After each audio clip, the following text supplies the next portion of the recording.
Hey guys, it's Blue Wolf. Today we're going to be doing a different kind of video compared to the ones I normally do. For those of you who know, I'm into Nerf modding, and I've decided to finally start on my Hammershot project.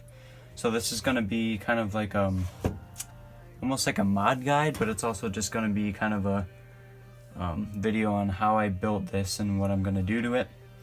And it's also going to be sort of a product review, I guess, because I got this O-Tac Hammershot upgrade internal kit from Orange Modworks. They're a fantastic mod company for Nerf. They make all kinds of great stuff. And actually, in my Nerf DMR, that's a lot of the parts in that are from Orange Modworks. So they're a great company. They make great stuff. So this is going to be a review of this, because this is going to go in there. And eventually, I'm going to do a tan vinyl dye. Probably some black accents, maybe even dry brushing, I don't know. I haven't done a whole lot of custom paint work yet, but we just gotta crack it open here and we'll get started pretty soon. So first I'm gonna go over the Hammershot S1 kit. Alright, so this is gonna be almost an unboxing of this point, of the O-Tac Hammershot S1 kit. This was I got it for $35 US. It was on sale because it was during Black Friday. So we're gonna open it up, see what we get inside. So first I grab this bag. This is gonna have your new trigger, your new hammer there, a replacement spring, replacement seal for the plunger system, and you're gonna get 2 O-Tac stickers. As well as there's a little rotating bit here that goes in the front for the cylinder. Next inside is the big compartment. This is going to be your cylinder here, right here. So I'm going to go ahead and bring this out.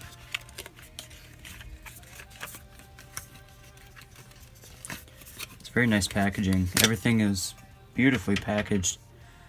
So here we go. This is the cylinder, which changes it from a 5-shot to a 6-shot. And you can see on the back here, these holes have been bored out, so they're bigger. They can allow more airflow through. And I also really like the look of this. The silver and the black gives it a great look. So we're going to go ahead and open our bag here of parts. And again, everything is like, I'm very impressed with the packaging. It's very nice stuff. Alright, try not to lose stuff here. So here's the hammer. This is an all metal construction with a different ergonomic design on the top. I like that. It's got this little bit here that's been changed. The rest of this is pretty much the same as the standard one. Next, we're going to grab out our little axle for the rotating mechanism on the cylinder. Make sure that stays there, I don't want to lose that. Here's the upgrade spring. I believe this is 8 kilograms. It's a pretty hefty spring, I gotta say. So that's definitely going to give us a boost in performance. Next up we have the trigger. I'm losing stuff here. So we got the trigger here that's got the Orange Modworks logo on it. Pretty simple. Same design as the original trigger. I do like the feel of it though. And last but not least we have O-Tac gear stickers. We get 2 of them with that. Probably won't use those, but you never know. And here's also a replacement seal for the head. So that's just kind of all these main pieces. And we're going to go ahead and start the process of putting them together. Also, before I forget, it does come with a little manual. And it just kind of states all the parts and their names, just in case if you don't have one, you can order them, order replacements through their service. Alright, so right now I took off this one shell, one of the sides of the Hammershot, exposing the internals. So right now this is what we got. It's our layup stock right now. So we got all these main assemblies. I'm basically going to have to take out this plate, place trigger and hammer. That's going to be the tricky part because we got to punch these pins out here. They're held in by little metal pins. Spring replacement's easy. Barrel replacement's easy.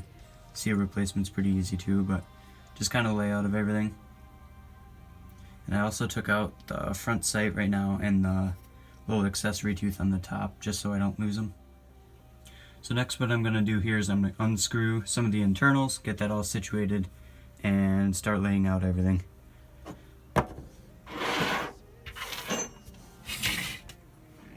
Here we go.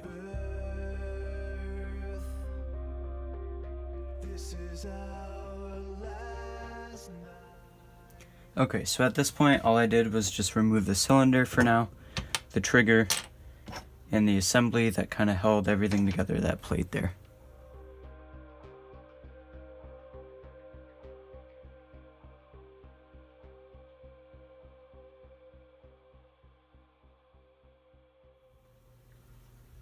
Okay, so here comes the hard part. I'm gonna have to take out these 2 pins here in order to replace the new hammer. Shouldn't be too difficult. I feel like it's just gonna take a little bit.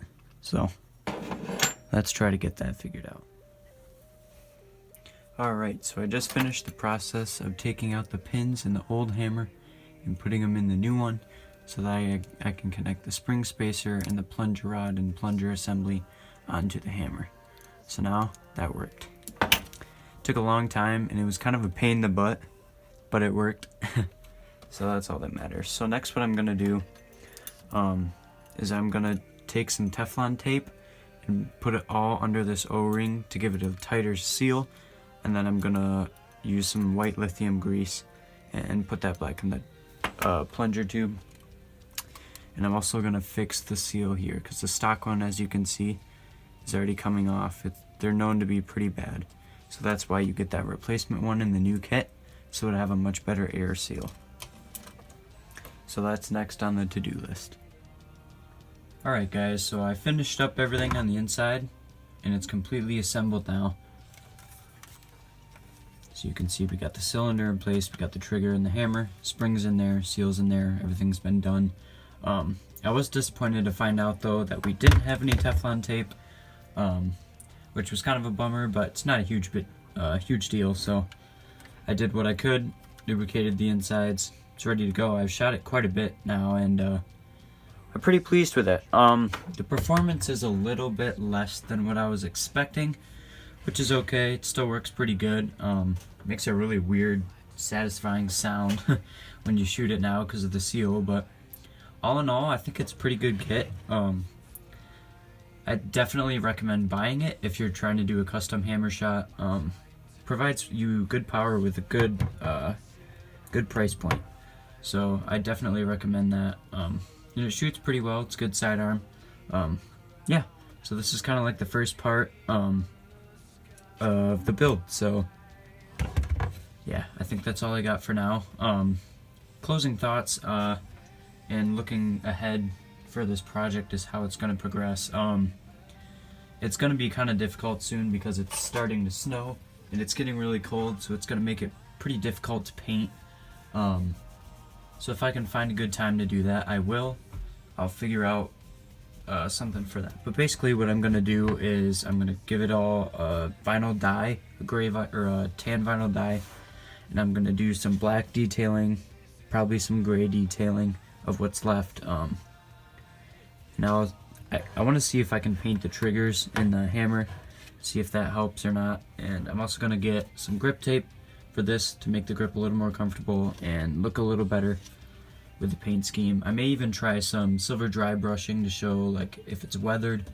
I haven't experimented with that a whole lot yet, but I think it'll be a cool idea. So that's basically it for now. So this is just kind of like the first part in the process. I also have this holster I got from Apex Tactical. He has a online store in Bonanza. I can put the link in the description, but he makes all kinds of holsters, dump pouches, all kinds of great stuff, and these are like fantastic quality. They're like mil spec.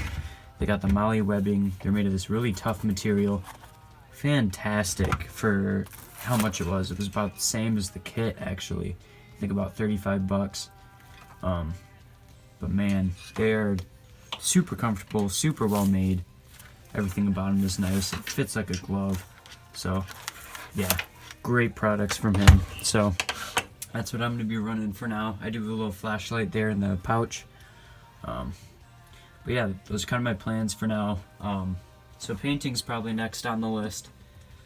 I'm thinking about maybe getting an 8-shot cylinder, but we'll have to see. I don't have a whole lot of money on me right now, so I might have to wait for that, because those are around 30 bucks too, just for the cylinder. So I don't know, I'm thinking about it, but at this point it's not a necessity. So focusing on paint mostly next, and yeah, we should be good to go. Thanks for watching, guys. Please leave a comment and like if you enjoyed it, and I would definitely appreciate it if you subscribe. So thank you so much for watching. Stay tuned. This is an ongoing project, so I'll be adding on more shortly. Thanks.